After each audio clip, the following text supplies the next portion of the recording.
आत्ता जर मी इथून असं आलो असतो तर हा गेला असता, कारण माझं प्लॅन तर होतं की यांच्यामधून जायचं. आज मी व्हिडिओमध्ये काय बोललो आहे काय माहिती नाही, पण एकदम म्हणतात ना पटापट बोललो, ते मनामध्ये होतं ते मला फील होतच होतं, तर मला ते तुमच्यासोबत शेअर करायचं होतं. T20मध्ये वजन आहे ना गाडीची चिपकून जाते ते.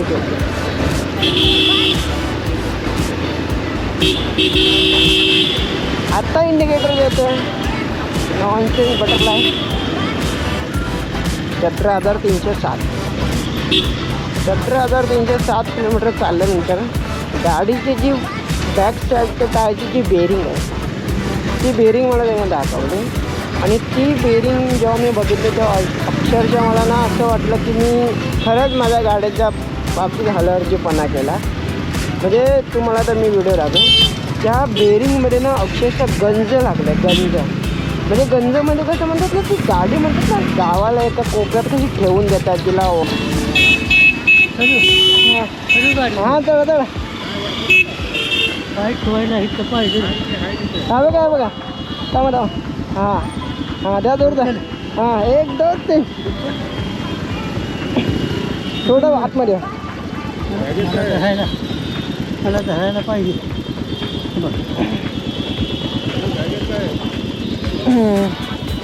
इथे पाहिजे इथे पाहिजे. बसलो हे कॉर्पोरेटवाले एवढे फास्ट असतात का कामावर, यांची जाम वाजत राहतात.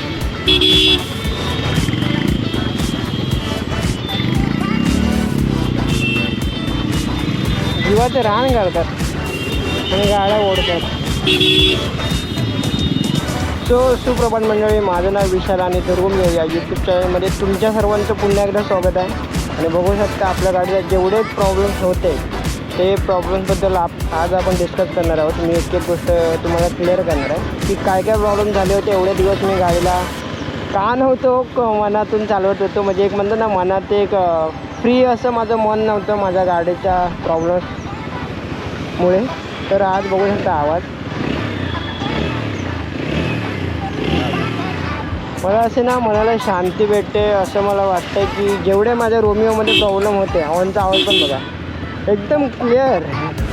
वाव जो स्मूथनेस आहे ना, तो नवीन गाडी घेतलेला तर जो स्मूथनेस असतो ना तो मला आज फील होतो अक्षरशः. आणि मग तो स्मूथनेस आणण्यासाठी मी एवढे दिवस गाडीला कुठली पण गोष्ट करायला नकार देत नव्हतो. सर्व्हिस सेंटरवाले या बाहेरच्या माझे जे पण ओळखीचे होते टेक्निशियन ते मला बोलत होते की हे करावं लागेल. तर आज काय काय गोष्टी मी चेंज केल्या, काय काय गोष्टींमध्ये मला लक्ष द्यावं लागलं, आणि ह्याच्यापुढे तुम्ही पण लक्ष द्या असं मला वाटतं. कारण कसं आहे सांगणारं कोणी नसतं आपल्या सेम वर्जनच्या गाडीला. आणि तुम्ही म्हणता, आणि मला असं वाटतं की ज्या होंडा हिरोच्या ज्या गाड्या आहेत त्याच्यापेक्षा TVSच्या ज्या गाड्या आहेत काही नॉर्मल, त्यांना जास्त केअर घ्यावी लागते असं मला आता फील झालं आहे. आणि तोच एक्सपिरियन्स मी तुमच्यासोबत आज शेअर करणार आहे की RTR टूर माझा काय एक्सपिरियन्स होता. 15,000 किलोमीटर आता चालले बघा, 17,000 किलोमीटर. हा इश्यू लमसम 15,500 किलोमीटर चालल्यानंतरचा झाला. तुम्ही जर माझं सिरीज बघितला प्रॉब्लेमबद्दल, मी तर म्हणतात ना जास्त प्रॉब्लेमबद्दल सिरीज नाही अशा काढल्या. नॉर्मली ज्याच्यामध्ये मला जास्त इश्यू आला तेव्हाच मी व्हिडिओ बनवले. त्याचं नॉर्मल गाडीचा प्रॉब्लेम येत असतात 15,000 किलोमीटरमध्ये. तर मी ते मग तुम्हाला मी सांगतो आता प्रॉब्लेम काय झालं ते. तुम्हाला आता ही सिरीज समजेल की गाडी बंद पडल्यापासूनचे पार्ट 1 आला आहे, पार्ट 2 अपलोड झाला आहे, आता पार्ट 3 पण अपलोड होईल. आणि त्याच्यानंतर आय थिंक हा जो माझा एक्सपिरियन्स आहे क्लिअरवाला तो पार्ट 4मध्ये येईल. पार्ट 4, 5 जे काय असेल ते. पण लास्ट फायनल पार्टमध्ये आपल्याला सगळे जे प्रॉब्लेम आहे त्याचं सोल्युशन मी सांगणार आहे. हा लास्टचा व्हिडिओ हा असेल. बघा आवाज बघा भाई हॉर्नचा एकदम क्लिअर, एकदम फील आहे. गाडी उठते बघा कशी एकदम. आता मी तुम्हाला सांगितलं गाडीमध्ये काय काय केलं. पहिली गोष्ट म्हणजे गाडीला बॅक टायरची तर आवाज येत होता. आता या गोष्टी सगळ्या मला का नवीन वाटत होत्या, कारण माझा एवढा एक्सपिरियन्स नाही बाईकच्या बाबतीत की प्रत्येक गोष्ट मी लगेच ओळखेन, कारण मी टेक्निशियन नाही. तर या गोष्टी माझ्यासोबत एवढ्या रिस्की आणि एवढ्या पटापट झाल्या, कारण गाडीबद्दल ज्याला जास्त नॉलेज नसतं त्याला छोटीशी गोष्ट पण खूप मोठी वाटते आणि तो घाबरतो, जसं की मी. कारण मी सध्या आता एक्सपिरियन्स करतो आहे गोष्टी, अजून एवढा एक्सपिरियन्स नाही केल्या आहेत ज्या आत्ता केल्यात मी एक्सपिरियन्स. ओके, सो गोष्टी असं झाल्या की याच्याबद्दल प्रॉब्लेम असं झालं. पहिली गोष्ट म्हणजे चेन पॉकेट गेलं माझं, ते मी चेन पॉकेट टाकलं.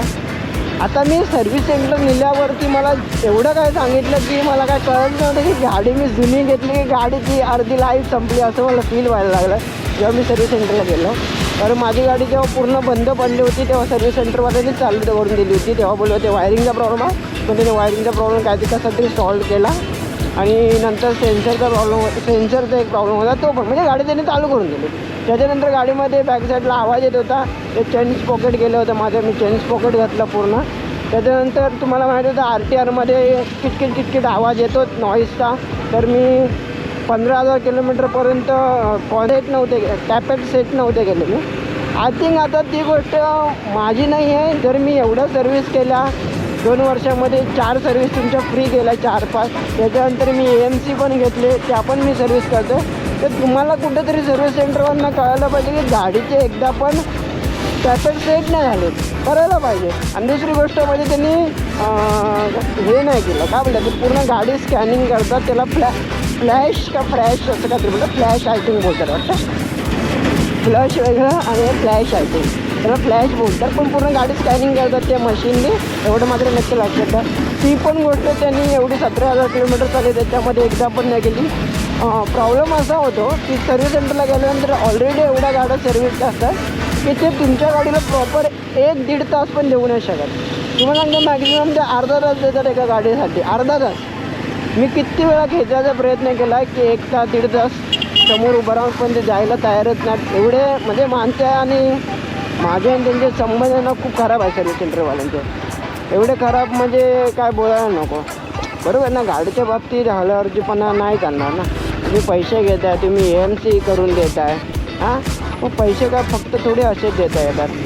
तर मी चेन्स पॉकेट टाकलं, म्हणजे या गोष्टी सगळ्या मी बाहेर गेला. टॅपेट साऊंडचा सेट पण मी बाहेरच केला, मला द्यायची नव्हती गाडी बाहेर, पण टॅपेट सेट करायला मी दिली. बाकी इंजिनला तर मी देणार. आपण तो मुलगा खासमध्ये ओळखीत आहे, जे पण करतो ते मनापासून करतो आणि जे पण काय करणार आहे ते मला सांगतो. आता क्लच प्लेटचा इश्यू येतो आहे, तर त्याने सांगितलं की लवकर क्लच प्लेट टाकून घे म्हणून.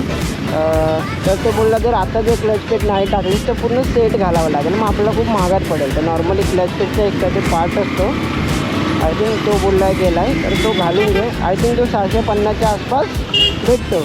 आणि तिथेच बाजूला TVSचं ऑथराईज पार्टचं शॉप आहे, तर त्याच्यातून जे काय असतं ते पार्ट मी तिकडून घेतो.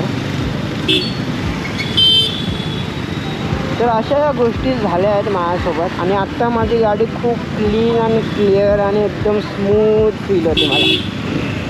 एकदम स्मूथ म्हणजे एकदम स्मूथ, आणि हॉर्नचा आवाज पण एकदम स्मूथ येतो यार. सगळ्या गोष्टींना एकदम स्मूथ तर झालं, फक्त ते क्लचचा प्रॉब्लेम आहे तो सॉल्व करायचा. आणि एक गोष्ट मी या व्हिडिओमध्ये तुम्हाला एक क्लिप किंवा एक फोटो दाखवेन. माझी गाडी चालली आता 17,000 किलोमीटर. ओके, 17,000 किलोमीटर चाललं आहे. 17,307 17,307 किलोमीटर चालल्यानंतर गाडीची जी बॅक साईडच्या टायरची जी बेरिंग आहे ती बेरिंग मला त्याने दाखवली.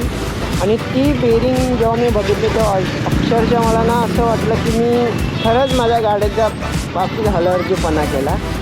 म्हणजे तुम्हाला तर मी व्हिडिओ दाखवेन, त्या बेरिंगमध्ये ना अक्षरशः गंज लागले, गंज. म्हणजे गंज म्हणजे कसं म्हणतात ना, ती गाडी म्हणतात ना गावाला एका कोपऱ्यात कशी ठेवून देतात, तिला ऑइलिंग नाही, ग्रीसिंग नाही, काही नाही, अशी ती पूर्ण बेरिंग झाली. असं मला वाटलं की एखाद्या शेताबितात मी माझी गाडी ठेवून आलो आणि ती मी यूज करतो डेली. म्हणजे मी AMCच्या 4 सर्व्हिस सध्या करंटली यूज करतो, प्लस माझ्या गाडीच्या 5 सर्व्हिस मी पूर्ण केल्या. त्याच्यामध्ये मला वाटतं ना त्या बेरिंगला कधी ग्रीसच नाही लावलं, कधी केलंच नाही यार. म्हणजे मी चकित झालो आणि मी त्याला विचारलं की हे कसं काय, तर ते बोलतो की गाडीचे बोलतो कधी ग्रीसिंग नाही करत हे लोक, फक्त हवा मारतात इकडून तिकडून, थोडं ब्रेक पॅड घासतात, झाली सर्व्हिस गाडीची. त्याच्या बाबतीत या गोष्टी मला खरं क्लिअर आणि मला असं वाटलं की हां ही जी गोष्ट आहे ती खरी आहे. तो बोलतो तो त्याने एकदा पण ग्रीस नाही लावलं त्या गाडीला. असं कसंच करतं खरंच यार. मग मला आता सर्व्हिस सेंटरमध्ये गाडी देऊन काही फायद्याचं नाही वाटत आहे, कारण त्याने एकदा पण माझ्या गाडीची प्रॉपर सर्व्हिस नाही केली हे मला दिसून आलं. आणि मी आता त्यांना दाखवू पण शकतो सर्व्हिस सेंटरवाल्यांना, कारण मी अशी बाहेर कधी सर्व्हिस केलीच नाही आहे माझ्या गाडीची एवढ्या 2.5 वर्षात. बाहेर जे पण गेले ते ऑइल चेंज केलं आहे बस एवढंच. बाकी जी काय सर्व्हिस असते ती मी सर्व्हिस सेंटरमध्येच केली. आणि आत्ता पण ते जेवढ्या पण मेजर इश्यू आले तेव्हा मी फर्स्ट टाईम सर्व्हिस सेंटरमध्येच घेऊन गेलो. त्यांच्याकडून इश्यू मी विचारून घेतलं की हा काय इश्यू असेल. त्याच्यानंतर तेच इश्यू येऊन मी बाहेरच्या टेक्निशियनकडून माहिती काढली, जो माझा मित्र आहे. त्याच्यानंतर त्याने सांगितल्यानंतर मी त्याला सांगितलं की सर्व्हिस सेंटरवाले असा इश्यू आहे असं मला सांगतात. तर त्याच्यानंतर मग आम्ही जो काही इश्यू आहे तो आम्ही सॉल्व करत चाललो. आणि तो जो माझा टेक्निशियन हा वगैरे तो माझ्यासोबत खूप म्हणजे एकदम एक फ्रेंड म्हणून आहे तो. त्यामुळे ज्या पण गोष्टी आहेत तो मला सांगतो की असं कर तसं कर. माझ्या बाबतीत ज्या गोष्टी आहेत त्या मी त्याला सांगतो की ही गोष्ट अशी आहे अशी. जो पण आहे तो एकदम नीट आणि क्लीन करतो. ॲक्च्युली ही गाडी मी शनिवारी सर्व्हिस सेंटरला घेऊन गेलो होतो, तेव्हा त्यांनी मला असं सांगितलं की एवढा करता तेवढा करता. त्याच्यानंतर तीच गाडी मी त्याच्याकडे घेऊन गेलो. त्याने गाडी माझी आय थिंक 12 वाजता घेतली. संध्याकाळी 4 वाजता त्यांनी मला गाडी दिली. 4, 4:30, 5 वाजता. 12च्या नंतर ते संध्याकाळी 5 वाजेपर्यंत माझ्याच गाडीवरती काम करत होता, एकदम शांत आणि शांत मनाने. सगळ्या गोष्टी मला सांगत होता की आपण हे चेंज करतो, हे चेंज करूया, ह्याची कॅपॅसिटी लो झाले 50% तरी पण आपण चेंज करूया. आणि TVSचं जे पार्टचा शॉप होता तो बाजूलाच होता, त्याच्यामुळे आमची जी पण गोष्ट लागत होती ती TVSची गोष्ट आम्हाला भेटत होती ओरिजिनल. त्याच्यामुळे मी गोष्टी चेंज करत होतो. आता मला गाडीचं जे स्मूथनेस आहे ना तो खूप स्मूथ फील होतं यार. हॉर्न बघा, हॉर्नमध्येच मजा आहे. हां, मला तर ना म्हणजे जे काही माझा पैसे गेले, माझा खर्च झाला त्याच्यामध्ये ना मला एक आता एक म्हणजे ना आनंदी क्षण ना असं अनुभवायला भेटतो. आणि तो मी मनापासून फील करते माझ्या गाडीच्या बाबतीत. हां बाबा खरंच मी जो काय खर्च केला, जो काय सर्व्हिस केली बाहेर, त्याच्यामध्ये माझा फीडबॅक एकदम म्हणजे ना चांगला असेल. पण सर्व्हिस सेंटरमध्ये जेवढं मी काय सर्व्हिस सेंटरमध्ये माझा फीडबॅक ना कधी असा ठीक आहे ओके असंच असायचं. आत्ता जे मला फील होतं ना एकदम मस्त असं फील होतं की मी काहीतरी कुठल्या गोष्टीतून ना रोमिओला बाहेर काढला आणि त्याला आता एकदम सुखी समाधानी घेऊन ठेवलं. त्याला काही प्रॉब्लेम नाही आहे असं मला वाटतं. तर आता क्लच पेट फक्त घालायचं. वा आता तर काहीच प्रॉब्लेम नाही आपल्या गाडीमध्ये. आता गाडीमध्ये एकच प्रॉब्लेम आहे, आपला क्लच प्लेटचा इश्यू आहे आणि आपला जो वायरिंग आहे पूर्ण ते आपल्या इथं घालावीच लागणार आहे. कारण इश्यू असा आहे की आपल्या इंद्राने पूर्ण वायरिंग खाल्ली होती. त्याच्यानंतर मी जॉईंट करून आता पण ते यूज केली, म्हणजे त्या गोष्टीला 1 वर्ष झालं. तर मध्ये इश्यू येतात कारण ते वायर एकदम छोट्या असतात, त्यामुळे कधी कनेक्शन नाही पकडत, कधी इश्यू येतात. तर ते वायरिंगचा पण असा इश्यू झाला की जो वायरिंगचा नंबर असतो ना तो कुठेतरी स्टिकर हरवला. त्यामुळे ते वायरिंगचा नंबर पण भेटत नाही, त्याच्यामुळे मला गाडी ठेवावी लागेल असं काहीतरी आहे. तर वेळ भेटला ती पण गोष्ट आपण क्लिअर करू. तरी तो माझा मित्र बोलला आहे की गरज तर वाटत नाही आहे, जास्त इश्यू आल्यावर आपण वायरिंगमध्ये लक्ष देऊ, पण मला तर वाटतं लक्ष द्यायला पाहिजे. तर तो नंबर शोधला तर मी वायरिंग पण लवकर काढून देईल. तर आता मला खूप असं शांत वाटतं. आणि आज मी गाडीला धुतली नाही, मी बोललो तरी गाडीची पूजा करेन. तर आय थिंक मी 2-3 दिवस गाडी चालवेन थोडी. त्याच्यानंतर माझा जो काय फीडबॅक असेल तर तो मी त्याला सांगणार आहे. आणि RTRमध्ये तुम्ही किती बघायला गेलात तरी इंजिन नॉईजचा इश्यू हा कंटिन्यू असतोच. एकदम क्लीन आणि क्लिअर असं काय होत नाही त्यामध्ये, तो काय माहिती नाही.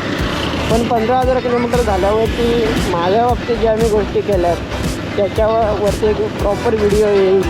नॉर्मली एक व्हिडिओ काढला आहे मी, ऑइल बिल चेंज बिल सगळं मी व्हिडिओ केलाच आहे. तरी पण एक मी प्रॉपर व्हिडिओ बनवीन माझी फीडबॅक काय होता माझा या गाडीबद्दल, आणि या गाडीने मला कधी असा बेकार फीडबॅक द्यायला सुरुवात केली, किती किलोमीटरपासून तुम्ही लक्ष द्यायला पाहिजे. त्या गोष्टी मी माझा एक्सपिरियन्स होता तुम्हाला नक्की शेअर करेन. बाकी तुमचा एक्सपिरियन्स कसा आहे त्याप्रमाणे तुम्ही जर गाडीला सांभाळत असाल तर चांगलीच गोष्ट आहे. पण जे न्यू मतलब रायडर आहे जे नवीन गाडी घेतात त्यांना या गोष्टी थोडं समजायला पटापट एक्सपिरियन्स व्हायला टाईम लागतो. जरी मी किती सांगितलं तरी माणसाला स्वतःहून गोष्ट एक्सपिरियन्स केल्याशिवाय त्यालाही कळत नाही. ते एक्सपिरियन्स पण करावे आणि दुसऱ्याचा पण एक्सपिरियन्सची माहिती घ्यावी. त्याच्यामुळे आपला जो एक्सपिरियन्स आहे तो अजून असं बिल्ड होतो आणि आपल्या ज्या गोष्टी आहेत त्या लवकरच क्लिअर होतात. आपले सोल्युशन लवकर भेटतात. आता इथे थोडीशी आपण पुढे गाडी ओढायचा प्रयत्न करतो. हां, मला असं ना असं कूल वाटतं. गाडीच्या बाबतीत जी माझी चिंता होती ना ती क्लिअर झाले. मी कुठला शब्द सांगू मला कळत नाही, पण गाडीचा जो स्मूथनेसचा आवाज आहे ना तो ऐकून ना मला शांती भेटतं. यार गाडी किती दिवस प्रॉब्लेममध्ये होती, आता थोडी मस्त झालं. मी काय बोलतो ना ते माझ्या भावना ना मी तुम्हाला सांगू नाही शकत. शब्द सुचत नाहीत मला. पण ठीक आहे, म्हणतात ना एखादी गोष्ट क्लीन झाली ना क्लिअर झाली ना एकदम शांत वाटतं. असं फील घेत असं. आणि मी आता तो फील घेतो. तर वाजले 8:56. स्मूथ चालतं. पण खरंच गाडीला एवढा खर्च येतो ना हे मला कधीच वाटलं नव्हतं. आता मला RTRबद्दल माझ्या रोमिओबद्दल एवढा खर्च आला आहे की सगळ्याच गाड्यांबद्दल येतो हे मला खरंच माहिती ना. पण जो खर्च आला आहे तो मी बोलून नाही दाखवत की एवढा खर्च आला. पण जो पण काही खर्च आला तो नॉर्मल जो कमवणारा असतो ना तो नाही हे करू शकत, म्हणजे अफोर्ड करू शकत. मला नाही वाटत. कारण एक लेवलप्रमाणे मी तुम्हाला सांगतो, माझी लेवल काय एवढी काय मोठी नाही आहे. मी एक लेवलप्रमाणे सांगतो. मी आता जॉबला आहे म्हणून हा खर्च मी अफोर्ड करतो आहे. पण जर एक विदाऊट जॉबवाला मुलगा असेल तर या गोष्टी अफोर्ड नाही करू शकत. प्लीज एवढे त्याला प्रॉब्लेम नाही आलं पाहिजे त्याच्या गाडीबद्दल, त्याच्या गाडीवरती, असं मला वाटतं. Let's go. गाडी चौथा गेअरवर काय हॉर्नचा आवाज बघा यार.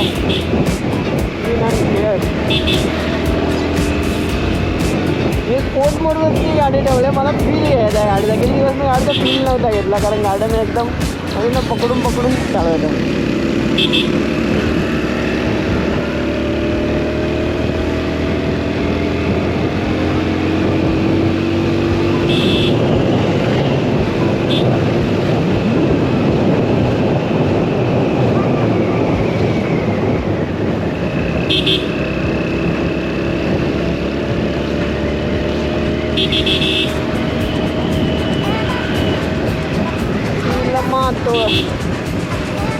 अरे इकडे येताना बघ तरी मी मागून येतो की नाही काय.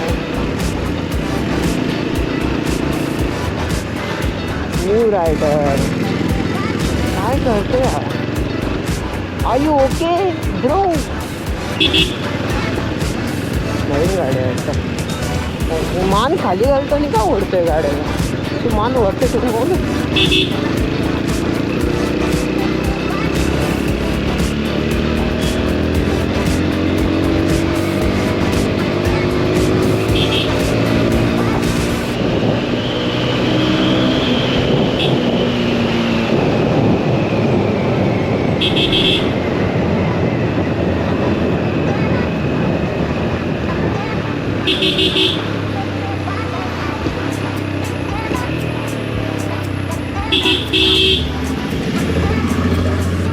क्लच ना त्याने थोडं हाफ क्लच केलं, त्याच्यामुळे मला थोडी क्लचची सवय व्हायला टाईम लागेल. कारण मी फुल क्लच यूज केला आहे 1 वर्ष साधारण.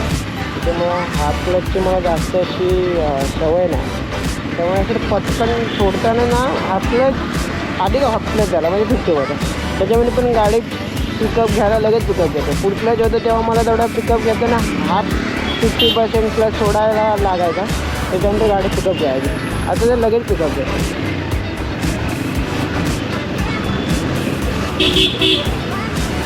या गाडीचा हॉर्न वाजवला ना चुकून.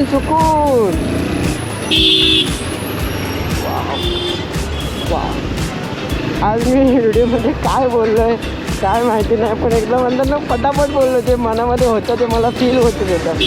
तर मला ते तुमच्यासोबत शेअर करायचं होतं. त्याच्यावरती मी पूर्ण एक प्रॉपर जेव्हा माझी ओनरशिप असा व्हिडिओ बनवेल मी 15,000 16,000 किलोमीटर किंवा 20,000 किलोमीटरवर बनवेल. तेव्हा मी तुम्हाला पूर्ण एक्सपिरियन्स सांगेन माझा. ती मोठी लॉंग स्टोरी असेल, ते तुम्हाला अशी ऐकावी लागेल. बाबा मस्त एअरफोन घालून. हां T20मध्ये वजन आहे ना, गाड्याचे चिपकून चालते ते.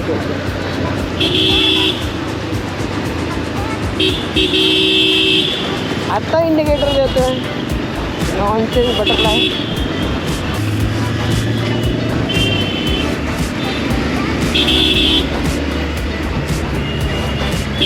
आत्ता जर मी इथून असं आलो असतो तर हा गेला असता, कारण माझं प्लॅन तर होतं की यांच्यामधून जायचं. भाई मी कुठल्या विचारानं थांबलो मलाच माहिती ना. मी बोललो की या रिक्षाला जाऊन दे. आई शपथ सांगतो मी आता तिला ठोकलं. आई शपथ खोटं नाही बोलत आहे मी. याच्यात चुकी कोणाची होती ना मला तर माहीत नाही, पण खरंच माझं जायचं ना प्लॅन होता. त्यांच्या मधून जी गॅप होते ना त्याच्यामधून मला खरंच जायचं होतं यार. मी कुठल्या विचारानं थांबलो की जाऊन दे बाबा यांना पुढे, कारण पूर्ण मोठी गॅप होती यार. मी किती जाम असेल. त्या दिवशी आपण हेल्प केली होती यार.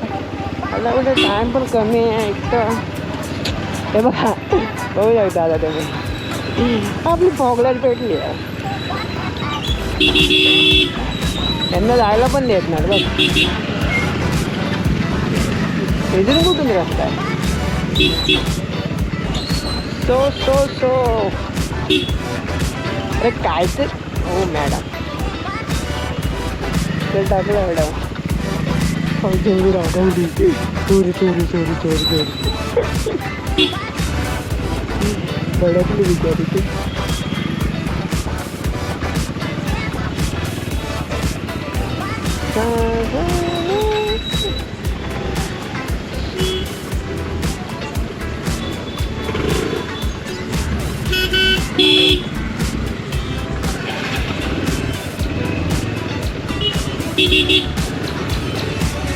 You have time, so I only got.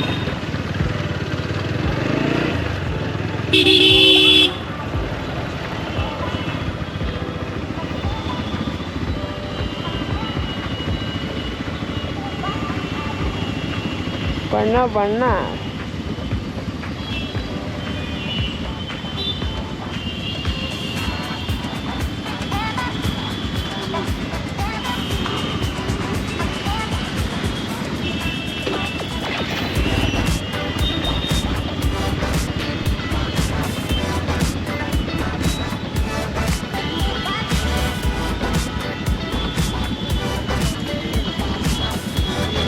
नाही जमणार.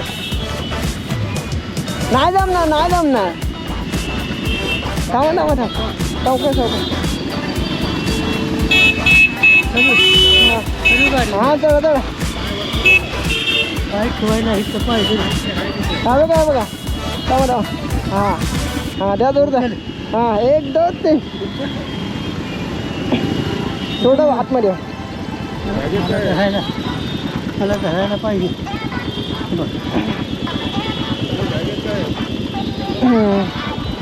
इथे पाहिजे. बसलो काठी इकडे घ्या सामान. हे धरा नीट.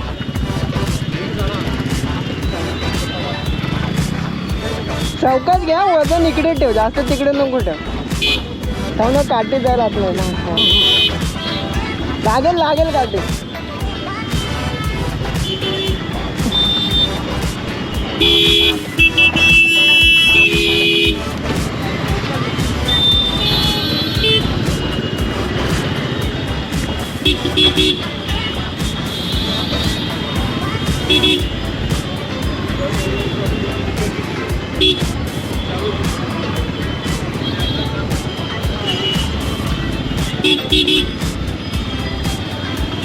बिचाराच्या मित्रांनी तेवढी तरी हेल्प केली. माणूस ना माणसाचं चारित्र्य किंवा बोलतो ना माणूस बघून ना घेत नाही. त्याला एवढी काय घ्यावं लागलं. हे कॉर्पोरेटवाले एवढे फास्ट असतात का कामावर. यांची जाम वाजतच वाटतं.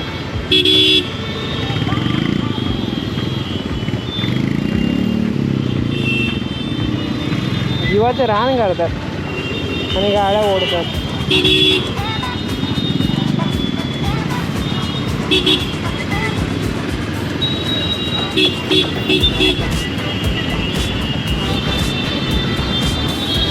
आय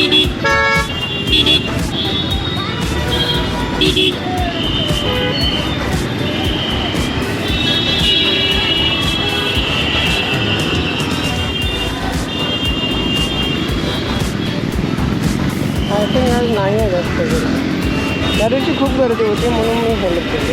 आज एवढी गर्दी नाही होतात.